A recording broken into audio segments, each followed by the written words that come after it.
What if the very thing that you are using to make your podcast better is actually the reason people are skipping it? Of course, we all know with the dawning of AI, there's no denying that AI has changed how we work. AI is part of our lives. But without even realizing it, a lot of creators are using AI for their podcast in a way that actually hurts their podcast's credibility.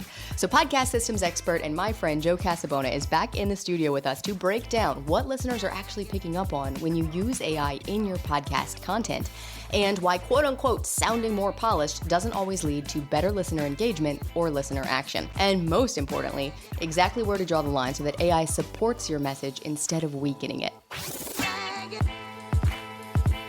Welcome to Insider Secrets to a Top 100 podcast. I'm your host, Courtney Elmer. Let's make your podcast binge-worthy. Joe, welcome back to the show. I am so excited that you are here. I'm so excited to be back, and I'm really excited to talk about what we're going to talk about. Me too. Not just because we were talking before we hit record about all the things we're about to dive into as it relates to AI, but also just in our text conversations back and forth about the way that creators are using AI, the way that we're using AI throughout our businesses, within our podcasts, and the interesting challenges that it poses in this world that we now live in. And I think it's fair to say that most creators are using AI in some capacity. But very few of them are clear about, when should we actually disclose that? Do I need to disclose that? I'm using AI to make me sound smarter, so I don't want to disclose that. It just kind of brings up an ethical question that I think we need to get out of the way and answer first. And I'm curious to know, where do you personally draw the line between, okay, this needs to be disclosed versus this is just a tool that I'm using to support my workflow? I'll put it to you this way. When I wrote my last book, I cited a lot of sources. And it got to the point where my publisher was like, hey, you don't really need to cite all of this stuff. You're the expert. And that just didn't sit well with me. It's not my idea. It's someone else's idea, and they should get credit for it. And so when we think about when we should disclose the use of AI, it should really be, is this something that I created with whole cloth and then used AI to refine? Did AI write a lot of this? Did it come up with the idea and write the script? If you use it for the creative stuff that you are using to position yourself as an expert, then you disclose. If you're using it to remove white noise, clean up the audio, proofread anything you write, those are things where you likely do not need to disclose. I have a rule that if AI wrote more than 5% of what I publish, that is a very low, like you could probably increase that a little bit, but for me it's 5%. If it wrote 5% of what I'm publishing, I say I used AI to help me write this. That's fair. So what about the scenario where you take the transcript from an episode, a solo episode, not even a guest episode that you created, and this is all from you, right? Like your words, your stuff, you created this episode, and then you put that into AI and you say, okay, write my show notes for me. Yeah, I do this. So it's all of your words, but like I'm really clear with my prompts, like don't editorialize. So I will usually do that, and I personally end up rewriting a lot of it anyway. And so I think if you just like copied and pasted it, and again, AI added stuff that you didn't say, that's probably the time to disclose. But if it like just kind of summarized what you said in the episode, it's probably okay to not necessarily disclose that, right? I mean, I think that's a big philosophical question. If you're optimizing for humans, maybe you should write it anyway. But I think there's a lot of philosophical questions here to unpack, honestly, because, in so many instances, we look at AI as a tool to help us generate content faster. And somewhere along the way, we've also taken that to mean that faster means better. But it doesn't. And yet we also know this. We know that sometimes the outputs that AI gives you are just total garbage. It's not good. And then I find myself like then fighting with the AI to be like, this is not good, make it better. Then I'm like, this is stupid. Why am I doing this? I could just write it myself in the first place. So I'm curious, on the flip side of this, we're all using it to some degree, whether it's Claude or ChatGPT, to name a couple of, the big ones that I'm sure most of us utilize in some way on a daily basis. But where do you see creators unintentionally damaging their own reputation and their own credibility by relying too heavily on it? there are a few places, right? But I've said this a ton. Faster is not better. It's just faster. You see a baseball player rush the throw from shortstop to first and they overthrow it. That's doing it faster and not better. A lot of people, because they either don't have or don't want to take the time and the space to really think about something, they just throw it into AI and they're like, I'm thinking about doing this. What do I do? And then they think that's good enough. That's where you're hurting yourself. When you are saying, yes, what AI has given me is good enough. And the way to test this is the same way that I would test when I was writing or recording something late at night that I thought was good. I wake up in the morning in the cold, harsh light of day and I reread or re-listen and I'm like, this is trash. Do the same thing. Just sleep on it. And then with fresh eyes go and be like, what did AI come up for me? Because you will realize it's garbage. Or it's at least not communicating the value you really bring. Because you didn't use your brain. And that's what people are like listening to your podcast for. If they just wanted like a regurgitation of Wikipedia, they could just go to Wikipedia. I think, Joe, that what's interesting and what I find happening, and it's so subtle, is that there's also this underlying belief that AI makes it better. AI can make me sound better. And it's not even, I mean, maybe it's coming from ego, but I don't know that it's always top of mind that it's coming from ego. Like, oh, I want to sound smart, so therefore I'm going to use AI to make me sound smarter. There are those that genuinely believe that they're not great writers, or I'm not a great storyteller. Like, AI, give me some stories that, I can utilize here to kind of help me make my point, for example, or write this episode title because you can do it better than I can, right? There's kind of like this unspoken thing happening there that we almost default to believing that the tool is smarter than we are. Now, I know that you can look at it and you can say, well, if this is the sum of all human knowledge, it's pulling from all these sources, so maybe it knows more than you. But I think what you're getting at is that your genius is often what people will connect with. So I'm curious, what does a listener pick up on in an episode where the thinking has been outsourced? And what might they assume about the host because of it? I think you can really tell when someone's heart isn't in something.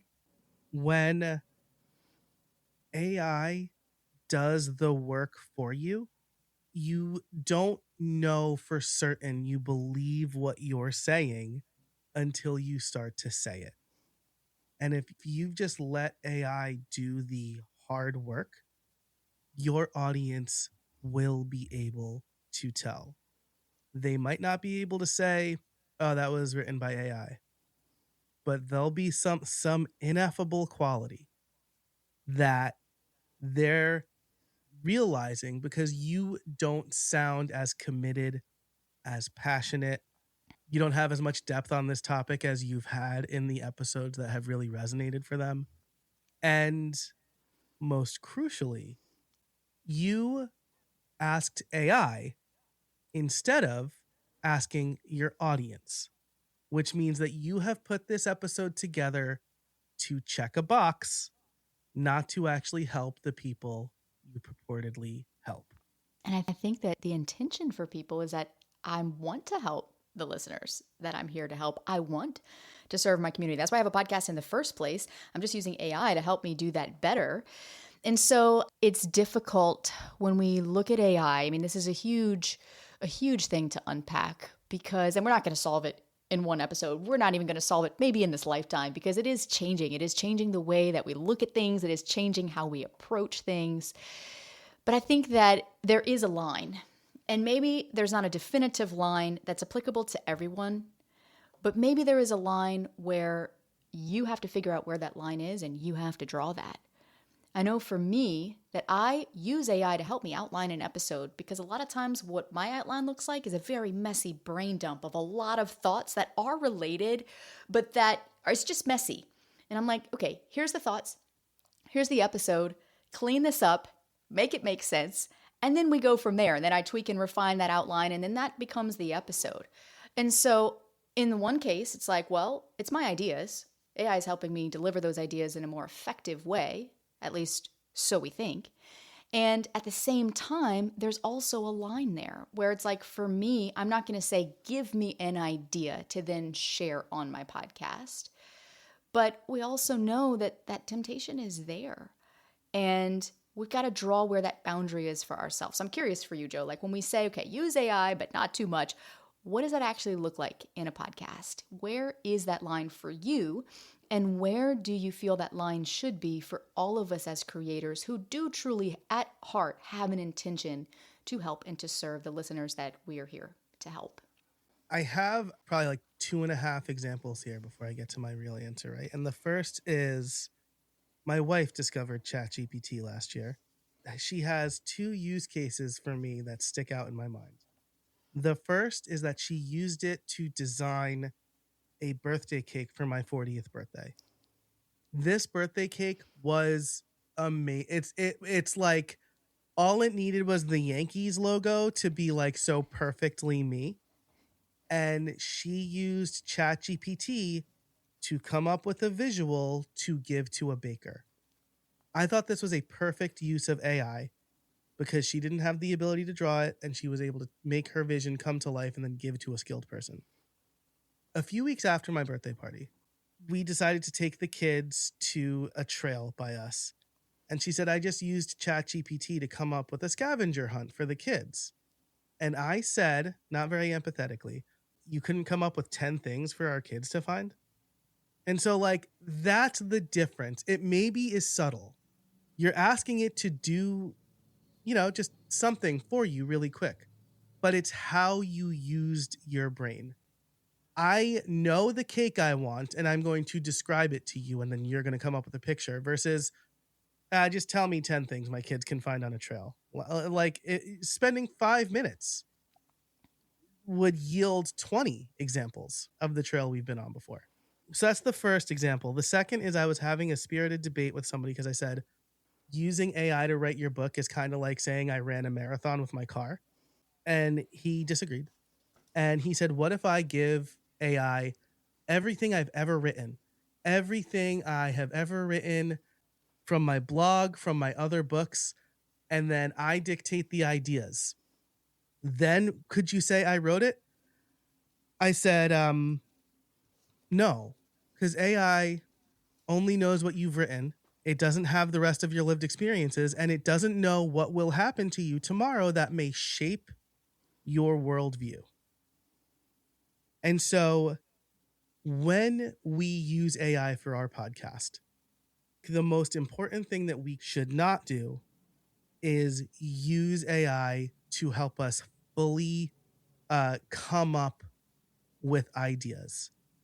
Because we need to remember that large language, we're saying AI, every single use of AI we have today is a large language model. And that is just a very sophisticated word association machine. Full stop. Don't say it's thinking. Don't name it. It's not a person. It's not a personality. It's a word calculator. And when we remember that, we can use it for things to help us polish and predict and clean up and organize so that we can create better, unique content.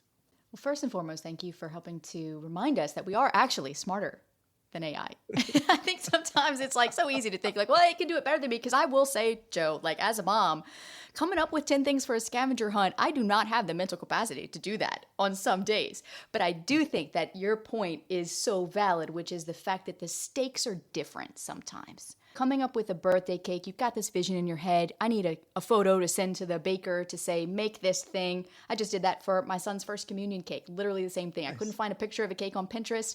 So I'm like, I like this. I want this color. I want this color. Give me the picture. Sure enough, first picture it gave me, I'm like, this is the one. Send it to the baker. She made the cake. It was great. But then also, I think that there are different levels, and this is why, and if you're listening to this right now, this is intentional that we are kind of going down a very windy road here with AI because it is not cut and dry.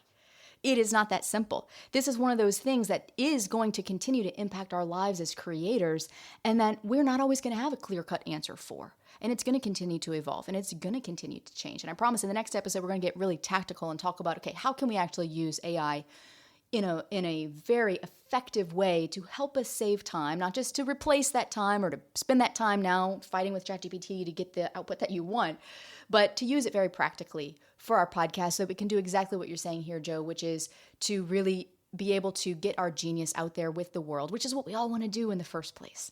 And I think where it gets convoluted is that there are so many use cases for AI. There are so many layers to this problem that we're unpacking here. So when it actually comes to the creation of your podcast, using AI, but not too much, what constitutes too much? Can you give us an example of that from a podcasting perspective, whether your show or a show that you've worked on, so that someone listening right now can really get a sense of where that line might be for them also? Yeah, for me, pre-production and production is an AI-free zone. I will not use it in any of those places. I might use it as a search engine to be like, did I talk about this? I have almost 600 episodes on my podcast. So I might be like, did I talk about this? But also all of my episodes are in my podcast planner. So I could just search for it there too. I used it for my 500th episode by feeding all of the transcripts into Google Notebook LM and being like, what are the things I talked about the most? What are the recent things? And that was for a retrospective. So a little bit of research maybe, but coming up with ideas, writing the outline, the story beats, and then actually recording it. AI free zone for me. In post-production, I use AI to generate the transcript. I take that transcript and I put it into my little project in whatever AI I happen to be using that day. The prompts are very specific. I tell it to give me a bunch of options. I ask it what it thinks the episode is about. And then I take that and then I rework it. The main reason I do it that way is because, especially when I have an interview, Courtney, you know this, interviews don't always go to plan. Maybe the guest said something, I got a text from the school or my wife, and I got distracted for a minute. And I want to make sure I haven't missed something big or important that I didn't write down myself. And so that is really the main place I will use AI. Help me come up with some titles, which, by the way, the titles that it comes up with versus the titles I've come up with, guess which ones perform better? And then I will also have it get, what links did I promise? That's a really good one, right? Anytime I said you can find this in the show notes, it's been extremely accurate on that front. Probably over indexes, which is good, right? Because it doesn't at least miss anything. So my use of AI is strictly in post-production. And I think those are the places where it's not shaping my thoughts or my feelings. Amanda Getz once said she doesn't check her phone or social media until after she's done her writing for the morning because she doesn't want her thoughts tainted by other people's thoughts. I feel the same way about AI. I don't want the content I'm making to help human beings be tainted by a robot. That is just giving me the average of what people are saying online. Which goes right back to this ineffable quality that we're getting at here, which is intangible and it's hard to put your finger on, but it really has to do with human-to-human connection and what our brains are naturally wired to do when we have a conversation with someone, whether that's in person or on the phone or, face-to-face over Zoom or whatever it might be. There is, and I was trying to explain this to my husband the other day, Joe, and I just don't know if I have the right words to put to this. I'm going to do my very darndest to explain what I mean by this right now. And he and I talk a lot about, the feeling of connection that we both desire. And our lives get so busy and it gets so crazy. And sometimes it's hard to feel the depth of connection that we really want to have on that emotional level on a day-to-day basis. And so I was trying to explain to him, I'm like, I think that one concrete action that we can take as a couple to create and evoke that feeling of connection is to just simply hear each other when we share how we feel about something. Not to jump to how to fix it or why we feel that way. I have my therapist would laugh at this, but it's also true, that I try to unpack why I'm feeling how I'm feeling versus just feeling the feeling. And she always gets on me about that because it's sometimes we just need to feel the feeling. And I think we as humans have a very unique capacity to feel the feeling. What does this have to do with AI, Courtney? What rabbit hole are you taking us down right now? I promise I'm getting to the point, because this is the point. The point is, if we want to feel that connection, if we want our listeners to feel that connection, there are concrete actions that we need to then take in order to evoke those feelings. You can label it whatever you want. We can call it engineering the listener experience or engineering the level of connection that they might feel with you. And at the end of the day, there is a very real reality that AI can interfere with that process. And this is ultimately what we don't want. So again, I know that this episode, is hopefully has left you with more questions than it answered intentionally, because we're going to answer those in the next episode of where do we actually use AI, not just in an ethical way, but also in a way that actually supports what we want at the end of the day as podcasters. So Joe, thanks for being here. Thanks for raising these questions, for bringing this up, for sharing your wisdom on this topic with us. I'm excited to unpack all of this and more in the next episode with you. My pleasure. Thanks for having me. Always fun chatting with you, Courtney. And I know we teased the next episode already, but I'm going to do it again, because the Wall Street Journal just released a study that shows that AI is making us 9% dumber. And Joe is joining us back in the next episode to show you how to fix it so you can keep this from happening to you. All that's coming up next to help you make your podcast binge-worthy.